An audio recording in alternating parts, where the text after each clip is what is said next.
think it's time we lower the American flag to half-mast and raise the false flag high and with pride. Because just 6 days after the massacre in Atlanta, there's been yet another mass shooting on US soil.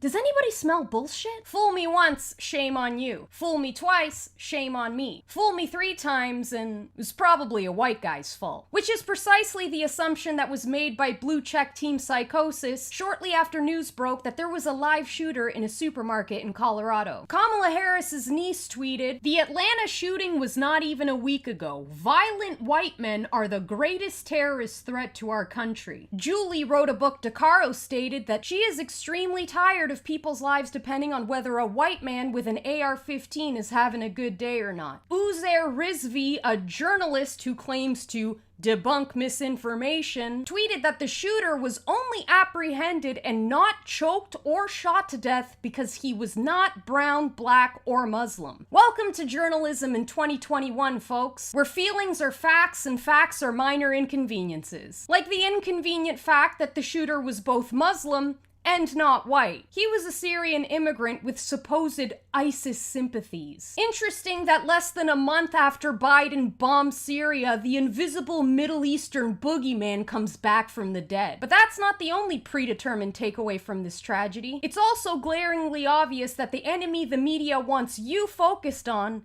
is guns. How do we know that guns are to blame rather than a racist hate crime? Well, because all 10 of the shooter's victims were white. And if this year has taught me anything, it's that you cannot target a white person with a hate crime. It also taught me that there's no such thing as reverse racism, and that Black Lives Matter, Asian hate must stop, but kill a whitey and it's alrighty. Joe Biden may often forget where he left his keys or how to operate his legs, but he will never forget the mantra of all corrupt politicians. Never let a good crisis go to waste. And not only did he ensure that this crisis didn't go to waste, he also wasted no time in exploiting it for political gain. Less than 48 hours after the shooting, our old pal Joe called for sweeping gun control, pointing to a ban on assault weapons and high-capacity magazines and increased measures for background checks. How perfectly convenient. So now you might be asking yourself, well, what's the big deal? What's the problem with disarming the citizens of a country? Won't it make them safer? It's a very good question. Why don't you get out your Ouija board and ask the 1 million Armenians how safe they felt